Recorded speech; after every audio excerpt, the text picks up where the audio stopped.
Bismillahirrahmanirrahim. Assalamualaikum warahmatullahi wabarakatuh. Waalaikumsalam warahmatullahi wabarakatuh, Bu.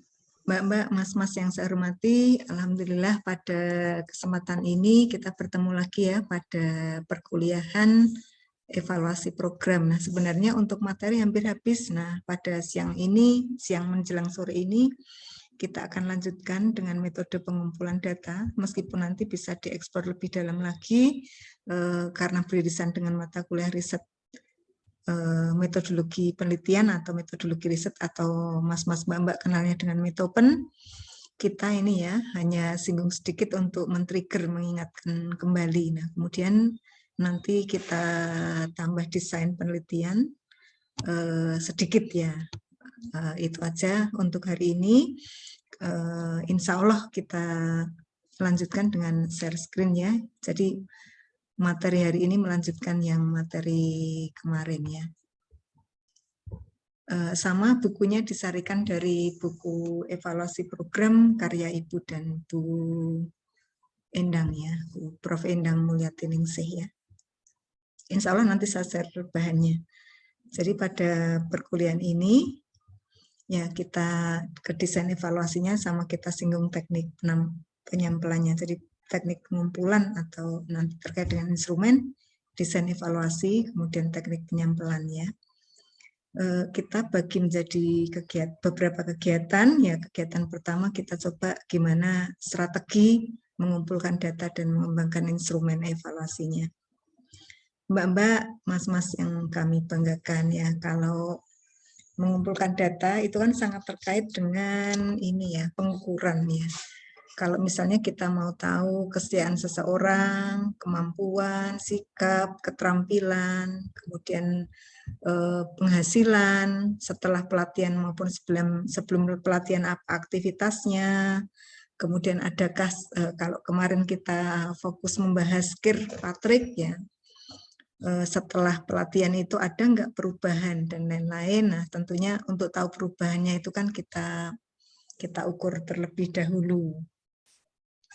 Kemudian untuk bisa mengukur ini, nah kita biasa menggunakan alat pengumpulan data ya. Alat pengumpul data ini bisa garis besarnya dua ya, bisa dengan cara tes dan cara non-tes. Nah, untuk cara tes itu biasanya ada bermacam-macam yang bisa digunakan, baik itu tes lisan, tes tulisan, kemudian ada computerized based testing atau sekarang itu AKM pakai CPT.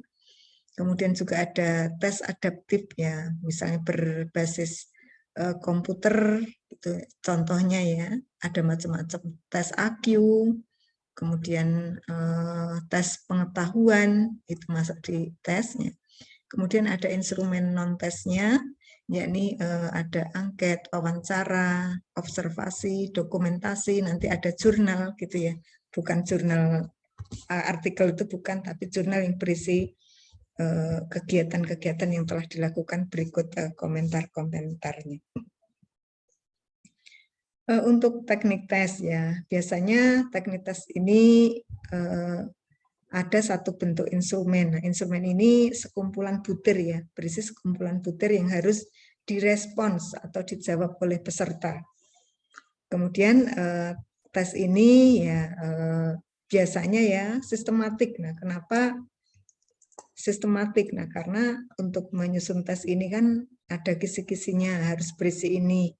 Kemudian berisi apa, ininya itu sesuai dengan level kompetensi ya. Oh, nanti ada C1, C2, C3, dan C4, seperti itu. Nah, kemudian nanti mengukur level kompetensinya sampai yang mana. Nah, itu kalau terkait dengan tes prestasi, ada juga nanti terkait dengan kompetensi yang lain, misalnya kompetensi berbahasa. Nanti kompetensi berbahasa itu bisa dielaborasi gitu ya, kalau pakai bahasa apapun. Nah, misalnya Mbak Nopi belajar bahasa Arab, Mbak Monica belajar bahasa Jerman, Mbak Dwi misalnya belajar bahasa Inggris. Nah, kan semua bahasa itu paling tidak ada 4 ya minimal ya. Yang pertama adalah listening, yang kedua speaking, reading, yang ketiga speaking, yang keempat writing. Nah, jadi semacam itu mengukur kompetensi. Contohnya ya, itu biasanya digunakan menggunakan tes, makanya terkenal banget ya namanya tes IELTS. Ya. Ada tes TOEIC ya, TOEIC yang bahasa Inggris untuk vokasi. Kemudian ada kalau bahasa Arab itu ada TOEFL. Nah, seperti itu. Itu sama-sama mengukur kompetensi. Kemudian tes nanti bisa banyak bentuknya ya. Seperti Mas-mas dan Mbak-mbak telah belajar AKM ya, belajar kemarin tentang AKM. Tes itu ada tes objektif, ada tes uraian. Nah, untuk tes objektif itu bisa benar salah, setuju tidak setuju, pilihan ganda, menjodohkan, isian singkat, nah masuk di tes objektif. Kemudian tes uraian, nah itu nanti menuntut peserta untuk bisa menguraikan jawabannya ya, menceritakan secara rinci kenapa jawabannya seperti itu. Untuk tes objektif dan uraian ini semua bentuk soal itu ada di AKM kalau sekarang ya. Kalau di TIMSS dan PISA semua juga ada ya, benar salah ada, pilihan ganda ada, menjodohkan ada, isian singkat ada. Gitu. Kemudian masing-masing itu ada kelemahan dan kelebihannya ya, gitu. Kenapa kok ada orang yang suka dengan tes objektif, ada yang suka dengan tes uraian, nah itu tidak masalah, tetapi masing-masing ada kelemahan dan kelebihannya. Nah, ini kelemahan dan kelebihan untuk objektif dan uraiannya.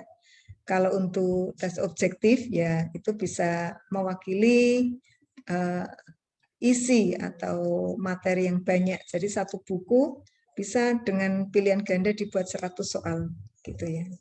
Kemudian ketika menilai siapapun lebih objektif karena sudah ada kuncinya ya. Bahkan sekarang bisa dilakukan cepat memeriksanya dengan komputer gitu ya. Kemudian pemeriksaannya bisa dibantu tidak hanya komputer tapi orang lain sampai termasuk penskorannya.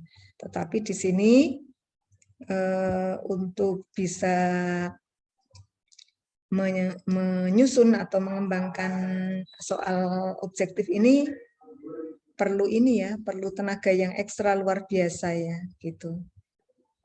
Apalagi untuk pilihan ganda ABCD gitu ada distruktornya dan kadang-kadang memang susah ya untuk membuat soal yang C4, C5, C6. Namun bentuknya adalah objektif semacam itu gitu. Kemudian kalau misalnya siswa itu tidak belajar, kadang-kadang gini ya, membawa pensil saja atau membawa alat tulis atau membawa orang, kalau CBT nggak belajar nggak apa-apa, kan ada yang bisa dipilih. Nah itu nanti berbeda banget dengan yang uraian. Nah kalau yang uraian kalau tidak bisa, tidak punya model, tidak belajar ya bisa saja jawabannya kosong ya, kosong-kosong benar nggak ada jawabannya. Kemudian nanti kerjasama antar peserta tes dalam menjawab itu lebih terbuka. Ini mungkin ini ya terkait dengan masalah ini ya nomor 4 kelemahan tes objektif yang nomor 4. Saya pernah lihat filmnya itu tentang orang Thailand ya yang dipaksa temannya itu untuk membantu mengerjakan. Jadi nanti pinter banget sudah janjian. Jadi 1 jam pertama nanti yang pinter itu disuruh mengerjakan. Kemudian ketika sudah mulai bergerak di angka 1, nanti berarti soal nomor 1. Nah kalau memegang rambut nanti A gitu. Kemudian menit kedua kalau memegang telinga nanti B. Kalau misalnya kukur-kukur pundak nanti C. Nah, terus pegang apa nanti D dan seterusnya. Nah, akhirnya lama-lama ketahuan ya. Jadi itu hanya film ya, tapi nggak tahu beneran atau enggak ya. Kira-kira beneran atau enggak Mbak Monica? Ya, atau Mas Latif mau cerita ya? Belum saya jumpai Bu kode seperti itu sih Bu. Atau dulu waktu SD, nah teman saya itu sama teman yang lain, nah, tanya nomor 12, nah terus nanti garuk-garuk hidung itu B Mas, katanya ya.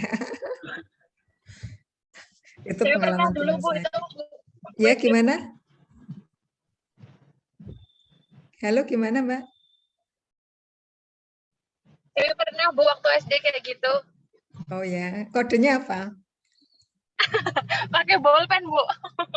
Oh terus pulpennya gimana? Ditulis? Dijatuhin. Heeh. Kalau dijatuhin A. Oh. Terus kalau misalnya nomor 12 yang kesulitan gitu, kode nomor 12-nya gimana? Kalau nomornya enggak Bu. Masih pakai ini, apa namanya, harus lihat muka. Terus harus baca bibir. Oh gitu. Ini ada juga teman saya yang yang nakal ya. Itu 2 orang kerjasama ya. Makanya dengan adanya kertas coret-coretan itu ternyata berbahaya juga ya. Bener Bu. Jadi duduknya itu sudah di set depan belakang, ya kan nggak ada nomornya, nomor mejanya nggak ada. Nanti kalau yang sudah selesai, ya itu yang nakal yang satu tuh hanya manut ya. Yang nakal yang satu yang sok minta jawaban. Nah, nanti ditulis sama yang suka ngasih itu, kemudian kertas buramnya itu sudah bawa juga dari rumah, gitu ya. Jadi ada 2. Ya, kalau nanti sudah kira-kira hampir selesai itu dijatuhin itu kertas buramnya. Nah, di situ sudah ada kunci nomor 1A, 2B dan seterusnya. Tapi dijatuhinnya sambil diuel-uel, jadi nggak kelihatan sama gurunya ya. Nanti yang di belakang tinggal ngambil. Itu naudzubillah min dzalik ya. Nggak bagus seperti itu. Nah, jadi karena soalnya susah, peluang kerjasama juga. Karena soalnya pilihan ganda itu atau objektif, nah kerjasama itu terbuka. Meskipun nanti juga ketika memakai kertas coret-coretan tadi, nomor 4 untuk uraian itu juga sebenarnya bisa dilakukan. Ada teman saya juga menukar ya seperti itu, menukar kertas buram apa. Nah makanya kalau saya ujian dengan saya nggak pakai kertas buram, langsung diorek-orek di itunya ya, di bodi soalnya ya. Kemudian untuk uraian, nah itu menyusunnya relatif mudah, tetapi ini ya, kalau misalnya siswanya nggak belajar atau peserta tesnya nggak belajar ya susah juga gitu ya. Tetapi di sini dengan adanya uraian itu memotivasi untuk ini memikirkan sendiri jawabannya, memotivasi untuk mengeluarkan pendapatnya sendiri. Nah, kemudian mengetahui sejauh mana penguasaan peserta tes terhadap materi itu benar-benar bisa dilakukan ya. Jadi memang ini salah satu kebaikan dari tes objektif ya. Kemudian nanti ada syarat-syarat ya ketika tes yang baik itu dari aspek materi, konstruksi, bahasa dan bahasa dan budaya yang baik. Nanti kita cek apa aspek materi itu ya. Jadi nanti untuk aspek materi itu ya nanti ada indikator kan, dari setiap butir-butir soal itu ada indikator. Kemudian dari indikator itu butir-butir paket yang ada itu sesuai dengan yang diharapkan atau sesuai dengan indikator. Butir-butir yang dituliskan dalam soal sesuai dengan indikator. Nah, kalau soalnya itu soal pilihan ganda, nah, distruktor itu berfungsi ya, memiliki fungsi yang baik. Nah, kemudian ada kuncinya. Nah, itu yang susah ya, kadang-kadang kita sudah membuat soal tetapi kuncinya tidak ada. Atau kita geser kemudian bergeser juga tapi kita lupa mengganti. Semacam itu masuk di aspek materi. Kemudian aspek konstruksi. pokok soal dirumuskan dengan singkat, rumusan pokok soal menjawab merupakan jawaban, tidak memberi petunjuk. Nah, nanti seperti yang di perkuliahan assessment ya, Mas Arma ya. Ini kemarin kayaknya sudah disampaikan Bu Eli ya. Gambar grafik tabel terbaca dengan baik, kalau ada alternatif ABCD panjangnya relatif sama, pilihan jawaban nah, tidak menggunakan semua jawaban benar dan salah, pilihan jawaban yang berbentuk angka atau waktu diurutkan, kemudian butir-butir tidak tergantung pada butir sebelumnya atau independensi lokal. Nah, kemudian untuk aspek budaya, ya menggunakan kaidah bahasa Indonesia, menggunakan bahasa yang komunikatif, nah sehingga peserta itu mudah memahami. Kemudian tidak menggunakan bahasa yang berlaku setempat, kemudian pilihan-pilihan jawaban tidak mengulang kosakata yang sama.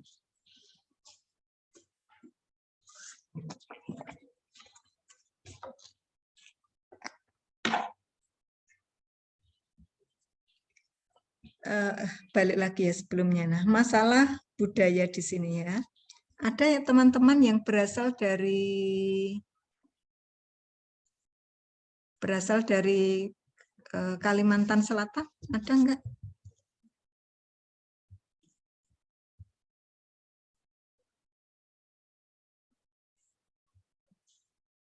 Nggak ada sepertinya, Bu. Ada. Nanti kalau kita ngomong dengan teman-teman yang dari Kalimantan Selatan, nah, jangan menggunakan kata membutuhkan ya.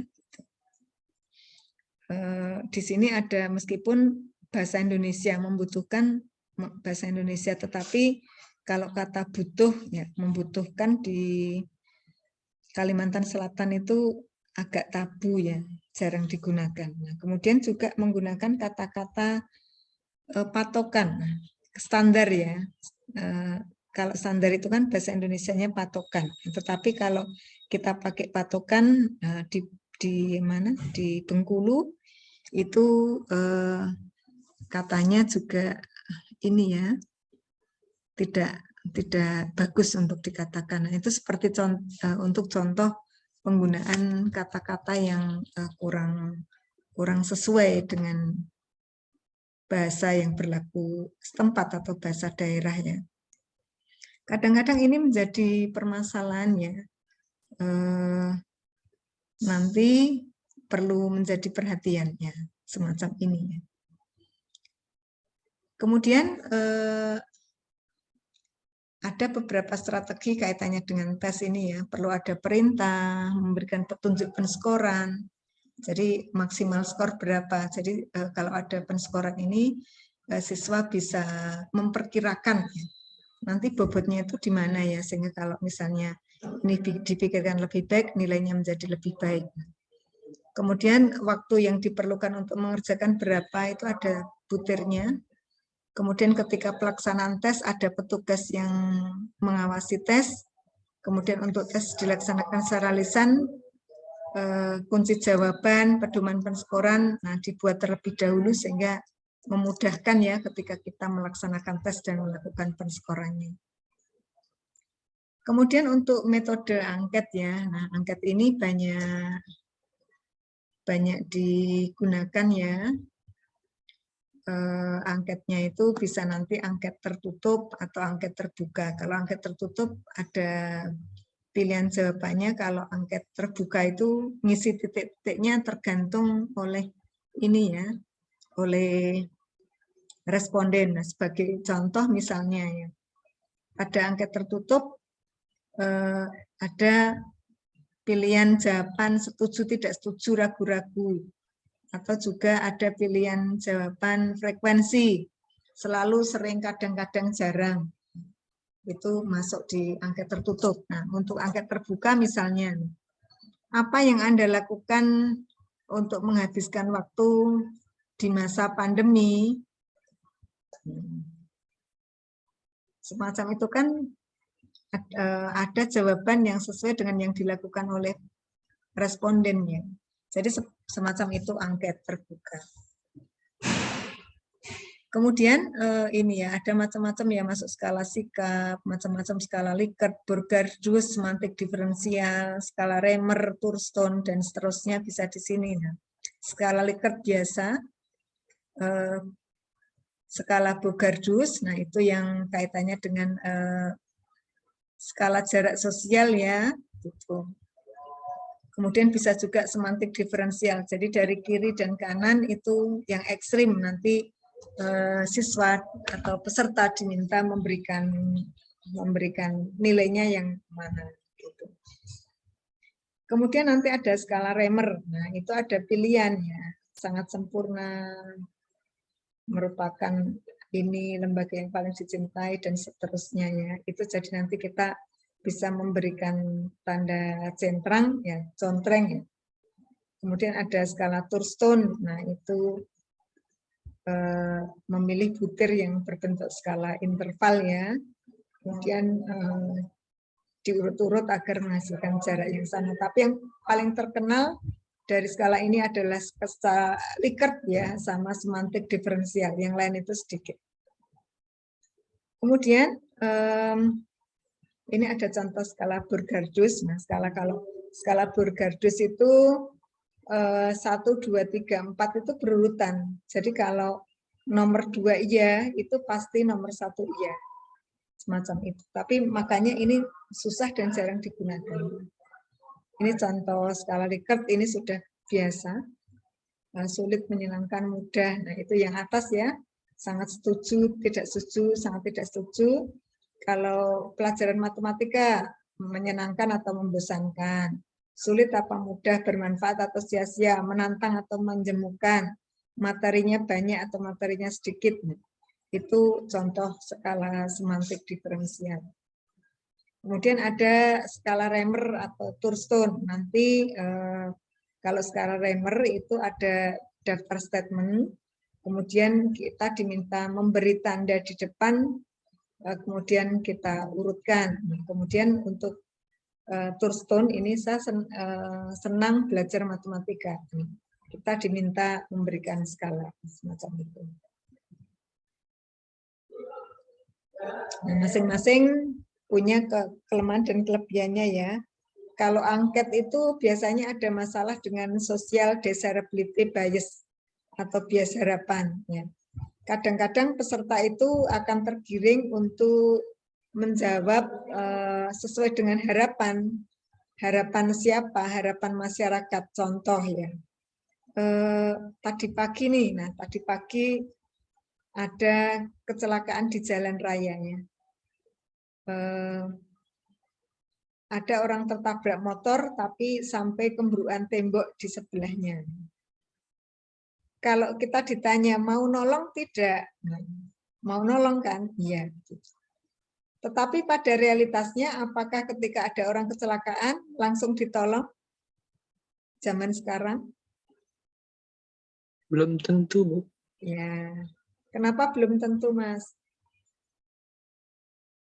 Karena kadang orang malas ribet, Bu.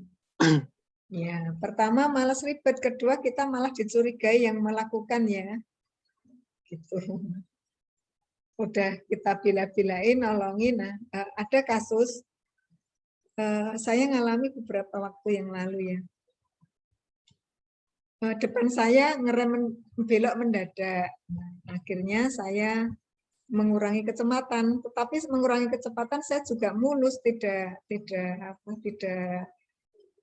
langsung tiba-tiba mengurangi kecepatan gitu. Nah, tetapi belakang saya yang mengerem mendadak, belakangnya itu motornya terjepit ya sehingga jatuh. Ya.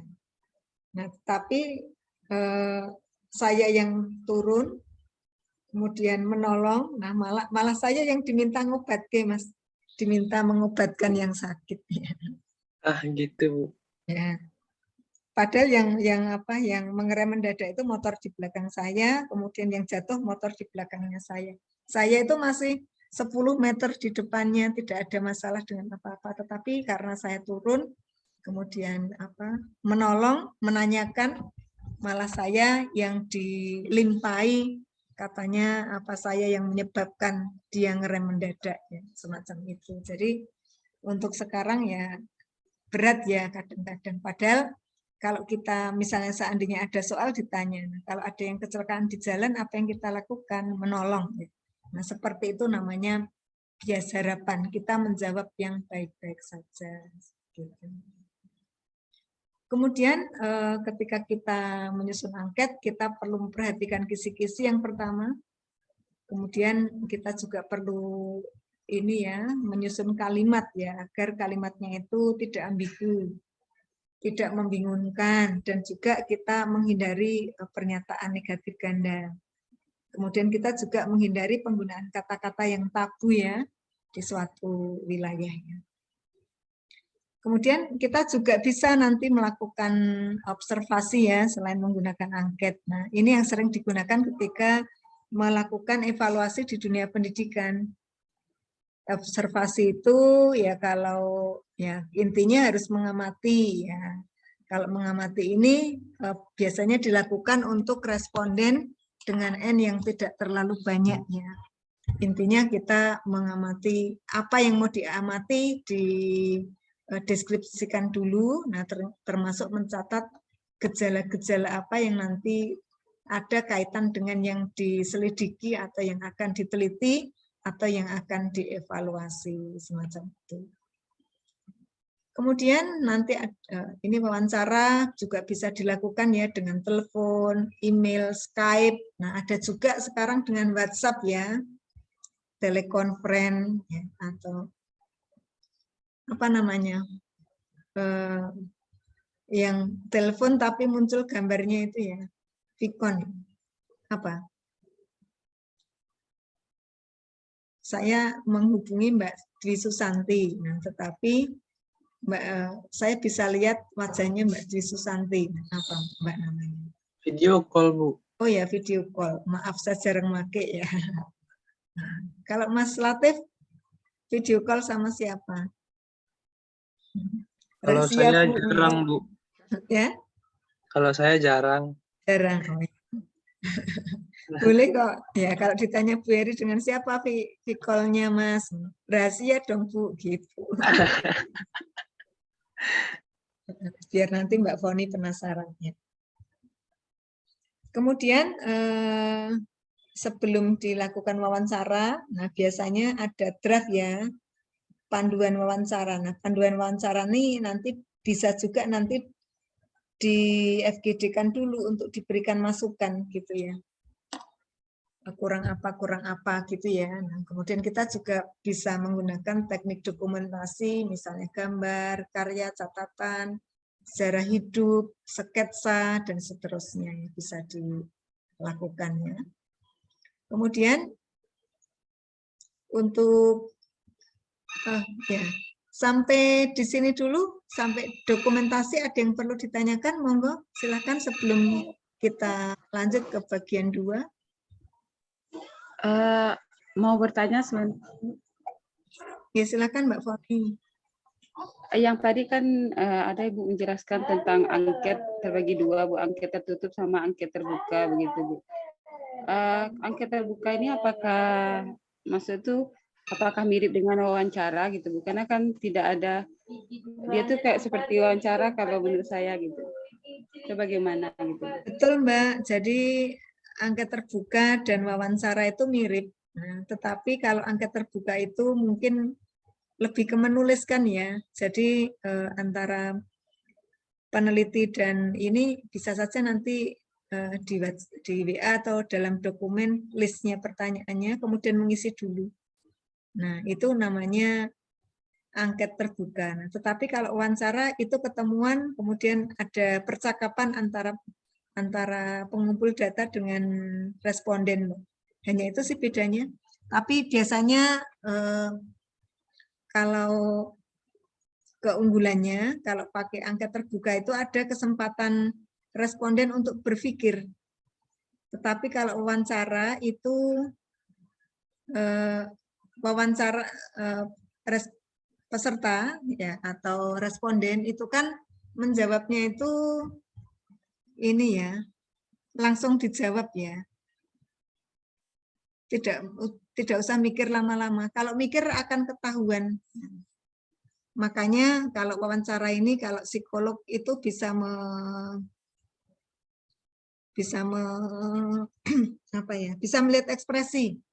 Kalau misalnya mengingat-ingat akan lihat ke arah mana, kiri atau kanan dan seterusnya. Jadi melihat ekspresi diperlukan ini wawancara. Tetapi kalau pakai angket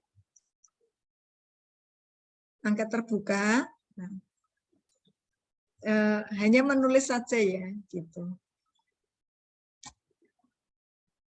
Gitu ya Mbak Foni, cukup jelas mungkin? Iya Bu, jelas Bu. Ada lagi teman-teman sebelum masuk ke desain evaluasi? Tidak ada. Nah, sebenarnya untuk desain evaluasi ini sebagian sudah kita bahas di pertemuan-pertemuan sebelumnya ya, di sekitar week 3, week 4. Ya. Nanti ketika kita mau melakukan evaluasi, kita bisa menggunakan desain survei. Atau juga misal kita menggunakan desain eksperimen. Desain survei ini nanti ada banyak macamnya ya, gitu ya. Kalau untuk desain survei ini biasanya kita mengkaji suatu populasi, kemudian dari populasi itu kita gunakan untuk mengetahui karakteristik sampel yang dipilih. Kemudian ada juga nanti pengambilan kesimpulan atau membuat keputusan. Bisa saja nanti dengan wawancara, angket, diskusi, telepon, kemudian pakai tes ya, itu juga bisa mungkin dilakukan. Seperti contohnya gimana? Kita mengevaluasi kemampuan literasi siswa se-Indonesia. Nah itu kan pakai tes ya. Nah jadi tes boleh juga. Kemudian kita mau mengetahui karakteristik, nah seberapa toh level kemampuan literasi siswa di Indonesia. Nanti kita gunakan untuk apa? Nah, semacam itu, nah, untuk membuat kebijakan atau apa. Nah, dan di sini dengan adanya sampel ya yang mewakili populasi, kita bisa mencakup wilayah yang luas. Nah, kalau mencakup wilayah yang luas, kita bisa lebih efisien dari sisi dana ketika kita tujuannya adalah menggambarkan karakteristik atau performance semacam itu. Nah, ini desain survei. Misalnya ya, apakah guru sudah melaksanakan pembelajaran sesuai dengan kurikulum 2013? Misal, apakah pembelajarannya sudah semua 5M atau pakai pembelajaran biasa semacam itu. Nah, itu bisa menggunakan desain survei. Nah, kalau desain eksperimen, nah misalnya kita akan mengevaluasi kurikulum yang baru. Nah, kurikulum yang sekarang namanya kurikulum Merdeka Belajar ya Mas. Idealnya kalau kurikulum Merdeka Belajar itu kan ini ya, kita sekarang buat konsep dulu, kurikulumnya seperti ini. Kalau sudah tahu kurikulumnya, ada kelas eksperimen, ada kelas kontrol gitu ya. Nah, yang satu dicoba pakai kurikulum yang lama, yang satu di kelompok yang satu dicoba pakai kurikulum yang baru. Nanti ada beda enggak pengaruhnya terhadap sikap, kemampuan, keterampilan pakai kurikulum yang lama dan yang baru. Ini idealnya seperti ini kalau di luar negeri mengembangkan kurikulumnya. Tapi di Indonesia kan luar biasa ya Mas, beda ya. Kalau di Indonesia kan semua orang pinter, nah jadinya sekarang mau bikin kurikulum, besok sudah ada kurikulumnya, udah dicoba atau belum, ya tidak tahu, ya. Gitu ya. Tiba-tiba saja ada kurikulum 2013, apakah sudah di uji coba belum? Tidak tahu. Ya. Kalau kurikulum Merdeka Belajar yang sekarang diberlakukan, apakah sudah dicoba atau belum? Tidak tahu juga, gitu ya. Nah, kalau kita luar biasanya di sini. Jadi kalau kita belajar mengenai kurikulum atau evaluasi kurikulum atau bagaimana mengembangkan kurikulum, pasti salah satu desain yang bisa digunakan adalah seperti ini. Dari sini kalau dikaitkan dengan evaluasi misalnya, seandainya kurikulum dulu diuji cobakan, misalnya kurikulum Merdeka Belajar, oh ternyata kesulitannya gini-gini, infrastruktur belum cukup, siswa masih bingung, tindak lanjut masih ini, semacam itu. Jadi sudah ada gambaran, oh nanti rekomendasinya seperti ini, harus lanjut atau terus, atau kalau lanjut dengan perbaikan, perbaikannya apa, kalau terus seperti apa, kalau di stop kenapa dan bagaimana, seperti itu. Jadi ada variabel-variabel yang dimanipulasikan yang mana? Misalnya ya manipulasi di sini bukan berarti ngapusi ya atau buang-buangan enggak, tetapi di set ya. Misalnya untuk kelompok siswa kelompok tinggi sedang rendah, siswa kelompok tinggi sedang rendah, dampaknya seperti ini gitu ya. Di kampus ini hujan deras banget, hujan angin. Sama Bu Heri. Sama ya. Rata Jogja kayaknya Bu. Rata ya. Gelap juga. Kemudian balik lagi ke variabel yang kita kontrol, misalnya ya kemampuan siswa. Nah, jadi kemampuannya sama, nanti ada nggak dampaknya yang pakai kurikulum yang baru sama yang lama. Itu namanya bisa digunakan untuk mengevaluasi menggunakan desain eksperimen. Bisa juga nanti gini, ada juga misalnya mau mempunyai atau mau merintis model yang baru, model pelatihan yang baru. Nah, kita evaluasi dulu, apakah model ini efektif atau tidak. Nanti bisa kita juga menggunakan desain evaluasi ya, atau mendesain evaluasi dengan desain ini, eksperimen. Kemudian biasanya begini ya, ini kalau mau desainnya, yang ini tuh X itu eksperimen atau perlakuan, O-nya itu observasi, kita bisa pakai desain pretest dan post-test. Nah, kenapa kok pakai desain pretest dan post-test? Nah, saya dulu dikritik ya sama seorang pakar evaluasi atau seorang evaluator senior. Nah, Mbak, desain eksperimen itu tidak ada loh dievaluasi. Oh, saya sampaikan, apa benar Pak? Terus saya coba jelaskan. Seandainya kita misalkan pakai modelnya Kirkpatrick, ya, kita kan tetap memantau atau kita mau tujuannya adalah melihat perubahan perilaku. Untuk melihat perubahan itu kan harus ada awalnya seperti apa, akhirnya seperti apa, kemudian dibandingkan. Nah, di tengah-tengahnya adalah pelatihannya. Nah, berarti di sini sebenarnya Kirkpatrick itu sudah menggunakan nomor 2, pretest dan post-test. Bisa juga nanti kita pakai desain yang ketiga, ada kelompok kontrol ya. Tadi kalau kurikulum ya, dipakai yang kurikulum sekarang sama pakai kurikulum yang akan diberlakukan. Kemudian kita lihat efektivitasnya. Nah, jadi desain eksperimen itu bisa seperti itu. Kemudian ini ada pretest, post-test, control group design. Jadi diamati benar-benar pretest dan post-testnya, kemudian untuk kelompok eksperimen dan kontrol gitu ya.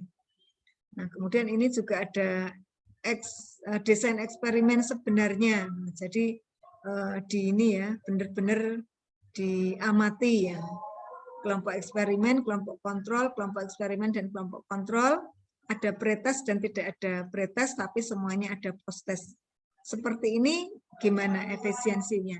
Kalau mau seperti ini bagus, tapi perlu dana dan energi yang luar biasa ya. Waktu dan tenaga yang banyak. Nah, ini ada desain Solomon, boleh juga seperti ini ya. Itu masalah desain apa yang bisa dipilih, bisa desain survei atau bisa desain pretest dan post-test. Bu, itu kan paradigmanya masih paradigma kuantitatif. Nah, sebenarnya kita juga bisa menggunakan desain kualitatif ya, yang dua ini, desain survei dan eksperimen, kalau kita menggunakan pendekatan yang kuanti. Nah, kalau kuali kita juga bisa menggunakan studi kasus. Evaluasi gini-gini pada sekolah mana. Nah, itu juga bisa. Jadi nanti masukannya hanya untuk sekolahnya. Semacam itu. Kita bisa menggunakan fenomenologi, kita juga bisa menggunakan riset yang lain, ya, jenis riset yang lain khususnya yang terkait dengan riset kualitatifnya. Kemudian ke kegiatan 3 atau kegiatan 2 dulu, kaitannya dengan desain yang bisa kita pilih. Untuk yang pendekatan kuantitatif, apakah bisa pakai survei atau bisa pakai eksperimen? Monggo yang mau bertanya. Atau kalau kualitatif bisa memilih yang lain. Intinya kita mengejudge keberhasilan suatu program, kemudian memberi masukan.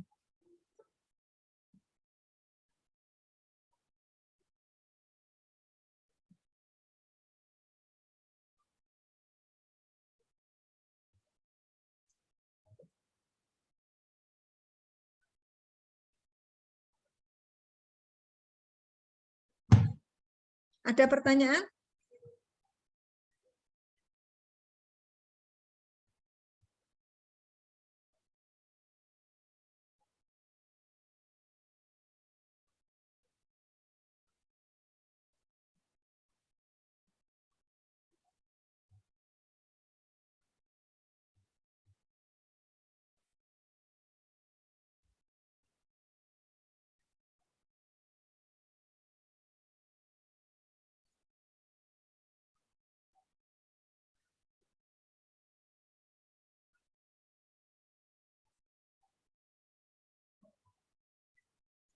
Tidak ada?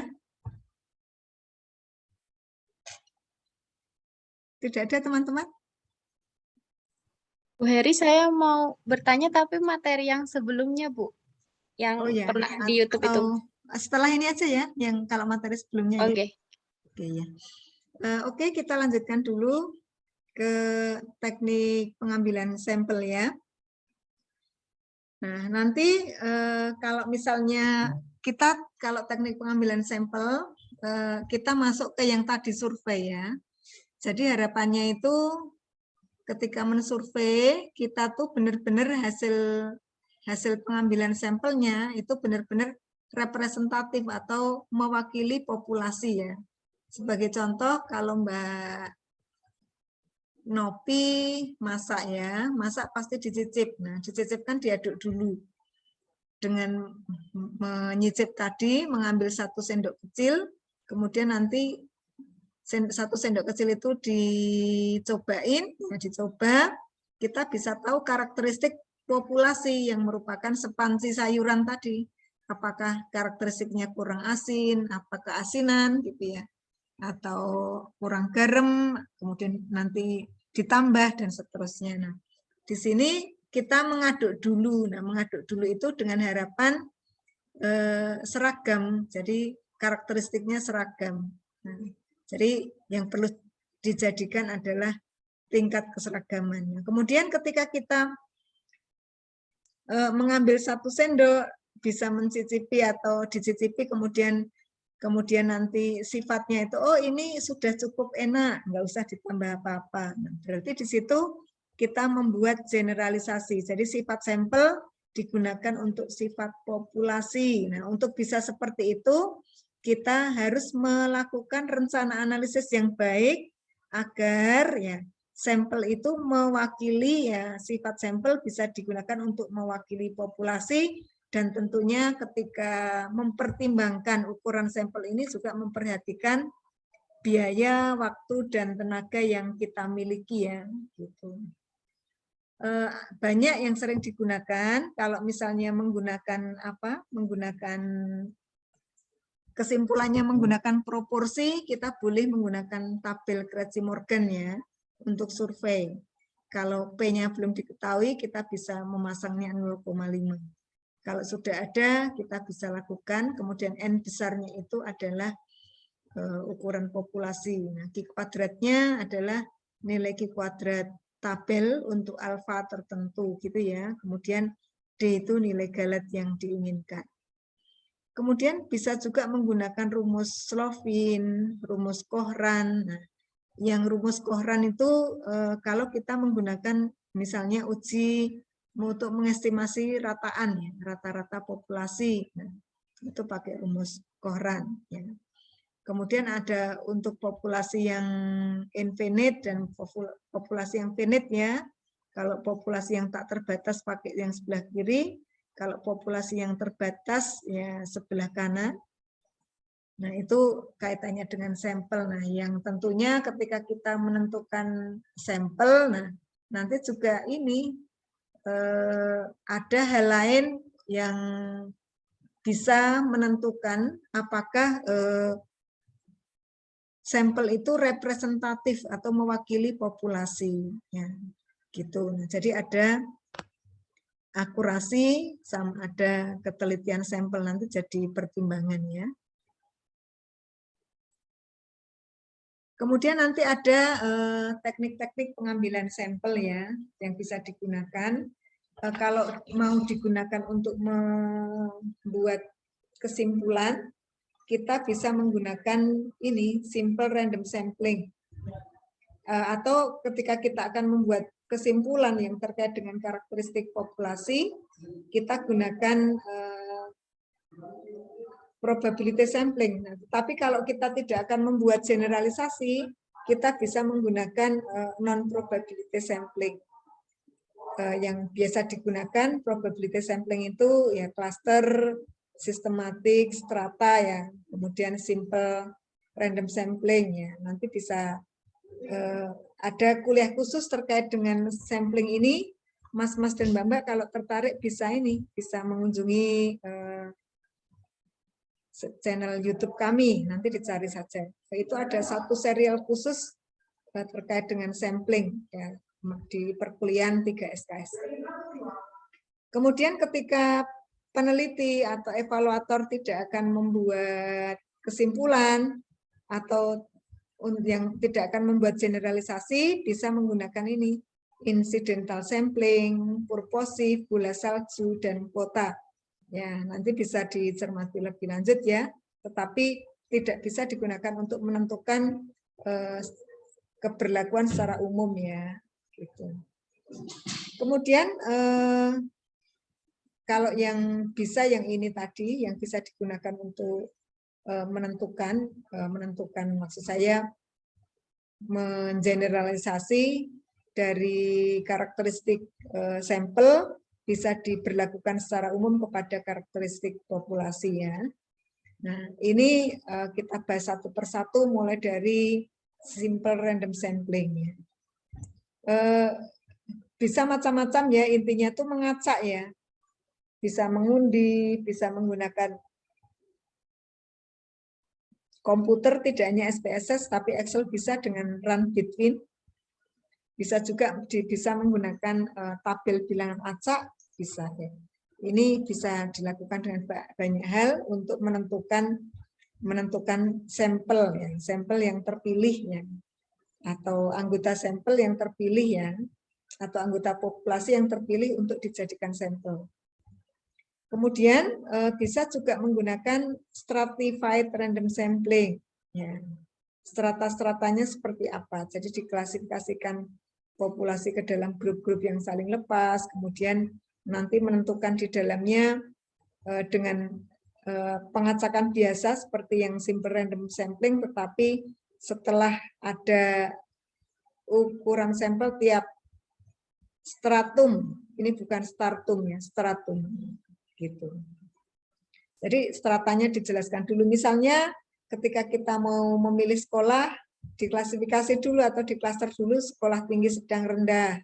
Atau kalau mau mengklasifikasi orang berdasarkan pendidikan, bisa dibuat belum lulus SD, lulus SMP, lulus SMA, lulus diploma, lulus S1 atau D4, kemudian pasca sarjana misal. Itu juga dengan memperhatikan strata yang ada di dalam masyarakatnya. Ini contohnya 3 sekolah. Nah, sekolah itu dibagi sekolah dengan prestasi tinggi, sedang, dan rendah. Prestasi berdasarkan apa? Masih terngiang di benak kita, indikator utama kualitas keberhasilan sekolah adalah ujian nasional. Sekarang diganti apa? Belum tahu. Semoga AKM bisa digunakan. Kemudian ini contoh sampling sistematik ya. Semua diurutkan, kemudian dipilih berdasarkan kelipatannya ya, 3, 6, 9, semacam itu ya, dan seterusnya. Kemudian ada juga klaster ya. Jadi setiap populasi itu dibagi kelompok-kelompok dan kita memilih kelompok tertentu. Jika dalam kelompok tertentu itu kita bisa mendaftar, kemudian dari daftar itu kita bisa memilih ya mana yang dijadikan untuk sampel. Jadi tentukan dulu klaster-klasternya, kemudian dari klaster-klaster itu mana yang akan dijadikan sampel, kemudian memilih secara acak klaster sebanyak N. Nah, kemudian N itu yang dijadikan keseluruhan anggota yang ada dijadikan yang di dalam klaster itu dijadikan sebagai anggota untuk diamati ya sebagai sampel dalam penelitian semacam itu. Ini contohnya ya. Jadi dalam klaster-klaster dipilih tiap kelompok, kemudian dari tiap kelompok ini kemudian diambil yang dari yang tengah ya, dari yang atas itu yang coklat 2, yang hijau 1. Yang kelompok ketiga, kelompok kedua hijau 2, coklat 1. Kemudian yang lain tidak terwakili atau yang lain sudah terwakili oleh kelompok yang terpilih semacam itu. Kemudian untuk non-probability sampling ya ada sampling insidental, purposive, bola salju, dan kuota. Untuk sampling yang insidental itu ketemunya, yang ketemunya di jalan seperti apa. Nah, mas-mas mbak-mbak yang kalau di mana tuh di bandara sering ada wawancara, nah sering seperti itu ya kita ketemu. Nah, tidak setiap orang kan pergi ke bandara. Nah, di sini ada kelemahannya, tidak bisa digunakan untuk membuat generalisasi karena sampel yang diperoleh itu ketemunya ya, seketemunya. Kemudian juga ada sampel purposive ya, itu juga karena ada tujuannya kita tidak bisa membuat generalisasi. Nah, misalnya Mas Latif ya memilih sekolah dekat rumah. Kenapa kok dekat rumah? Biar transportnya tidak mahal. Itu kan keliru ya gitu. Jadi ada purpose-nya. Purpose-nya apa? Murah itunya, murah transportnya. Kemudian Mas Arma, misalnya Mas Arma memilih SMA 1 Depok, Bu, ya. Kenapa kok SMA 1 Depok samplingnya? Nah, karena di situ ada calon ibu mertua saya, misalnya. Semacam itu juga nggak boleh, meskipun pada tujuannya adalah membantu memudahkan peneliti untuk memilih ukuran sampel ya. Seperti itu tidak disarankan. Ya. Kemudian juga ada sampling bola salju atau snowball sampling ya. Itu salju bergulung misalnya. Oh, yang kemarin ikut kelas cerdas istimewa siapa? Oh, si ini. Nah, temennya siapa? Oh, itu. Ada lagi teman yang lain semacam itu. Jadi dari individu-individu yang ditanyai kita merekrut orang lain yang terkait dengan permasalahan itu sehingga makin lama makin banyak. Nah, itu yang terkait dengan bola salju. Nah, kemudian ada sampling kuota. Nah, untuk kuota itu contohnya misalkan dari provinsi ini sekian, dari provinsi itu sekian. Nah, sekian-sekian itu tidak bisa digunakan mewakili provinsi-provinsi yang diwakilinya. Nah, jadinya tidak bisa digunakan untuk membuat generalisasi. Nah, itu terkait dengan sampling hari ini bagian 3. Monggo yang akan bertanya untuk bagian 1 pengumpulan data, bagian 2 desain, bagian 3 sampling. Nah, dipersilahkan.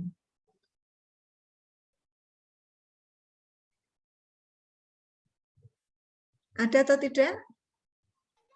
Saya Bu bertanya Bu. Monggo silakan Mas Latif. Ya Bu, jadi saya ingin bertanya Bu, mengkonfirmasi aja nih. Model evaluasi eksperimen itu emang tidak ada populasi dan sampel Bu?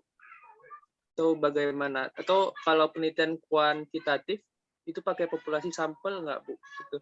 Soalnya saya dulu skripsi pakai populasi sampel, Bu. Saya bingung atau saya salah. Dan juga, Bu, dalam menggunakan teknik sampel, Bu. Misalnya saya ingin mengevaluasi kemampuan pengenalan sekota Medan misalnya, Bu, ya. Nah, teknik sampel seperti apa yang dapat saya lakukan untuk melaksanakan penelitian itu? Itu aja, Bu. Terima kasih Mas Latif Irfan, bagus banget pertanyaannya ya. Mohon izin saya share papan tulis ya.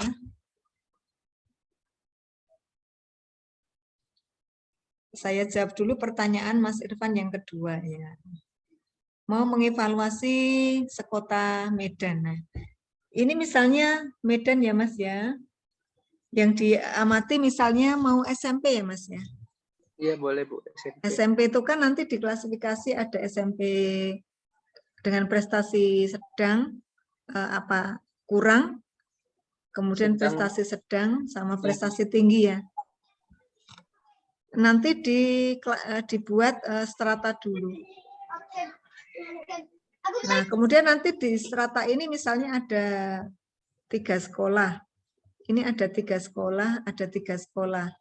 Bisa diambil misalnya acak ya, diundi. Ini dapat yang ini dapat yang ini dapat yang ini. Nah, kemudian masing-masing akan dibanyak sebanyak sekian. Ini pakai proporsi ya.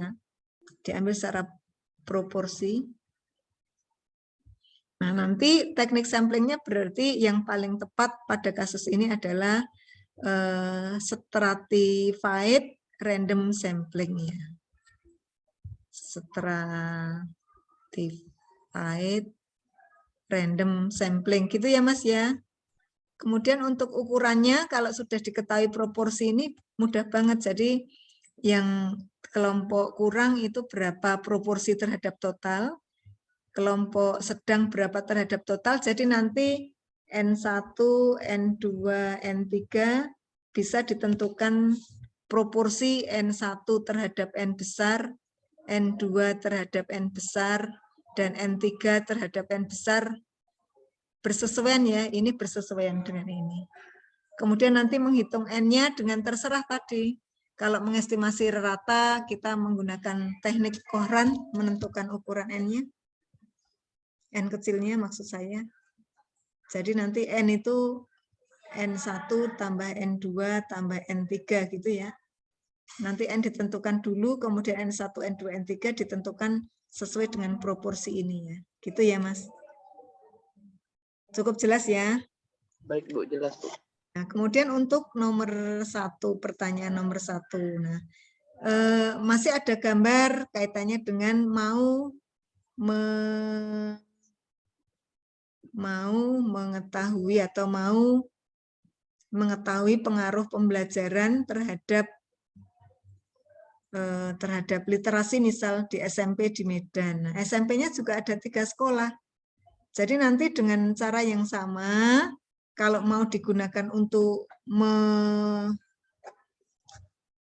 mengeneralisasikan apakah pembelajaran berbasis masalah itu benar-benar meningkatkan kemampuan literasi, ya nyobanya seperti ini, Mas. Hanya kadang-kadang untuk riset di Indonesia itu salah kaprah. Jadi pakai desainnya itu desain pretest, post-test, grup desain, ada uji macam-macam, tetapi uji macam-macamnya itu digunakan untuk apa? Populasinya yang mana, sampelnya yang mana kan nggak jelas. Nah itu Bu, saya bingung. Ya, kalau mau jelas, kalau mau ideal, seperti ini dilakukan ketika di riset eksperimen, sehingga nanti ada 3 sekolah yang mewakili K, S, dan T. 3 sekolahnya ditentukan acak, kemudian misalnya ada 1 kelas di dalamnya diacak lagi, misalnya diambil di sini kan ada 3, misalnya ada 3 kelas, mau diambil 1 kelas saja ya. Ini diacak lagi, nanti yang terpilih itu yang dieksperimenkan ya, dijadikan kelas eksperimen. Atau memilih kelompok eksperimen, mau milih kelompok kontrol, nanti ini juga dipilih gitu ya. 1 eksperimen, 1 kontrol, tetapi diacak dulu. Seperti itu, Mas. Nah, jadi nanti bisa disimpulkan di Medan atau di Kota Medan, nah, ada pengaruh yang baik pembelajaran bermasalah terhadap peningkatan literasi. Semacam itu, Mas. Karena kita sudah pakai teknik sampling yang benar. Tetapi ketika Mas Latif hanya menguji di sini doang satu sekolah, nah, apakah bisa membuat kesimpulan untuk segini, Mas? Belum tentu, Bu. Ya, belum tentu sama. Nah, dan kita kan sering hanya fokus di sini, sudah uji coba, hanya satu sekolah, dan membuat kesimpulan. Nah, ternyata PBL mempengaruhi literasi. Gitu, pede banget kita ya. Iya, Bu, benar. Itu salah kaprah di situ. Jadi, kalau mau ideal ya penyampelan. Kalau di ini sampai gini loh, Mas, kalau di pertanian, Mas.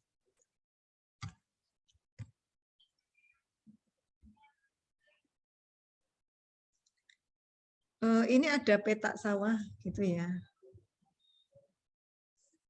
Misalnya.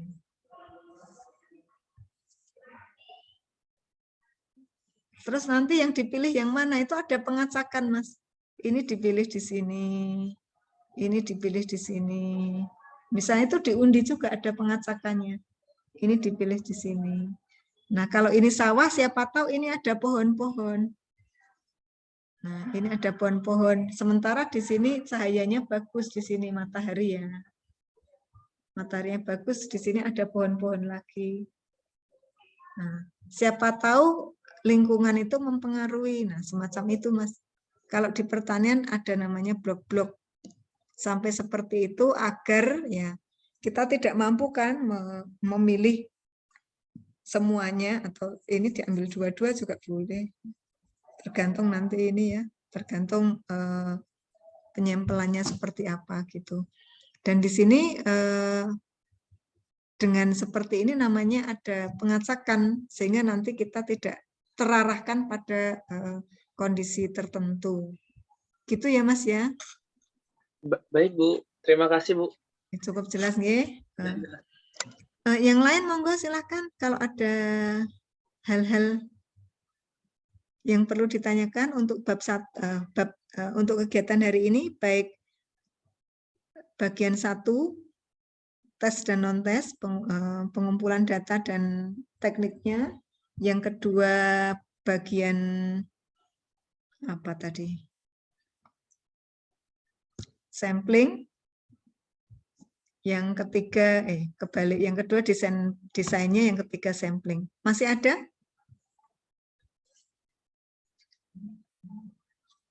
Ya, oke. Kalau tidak ada, terima kasih ya.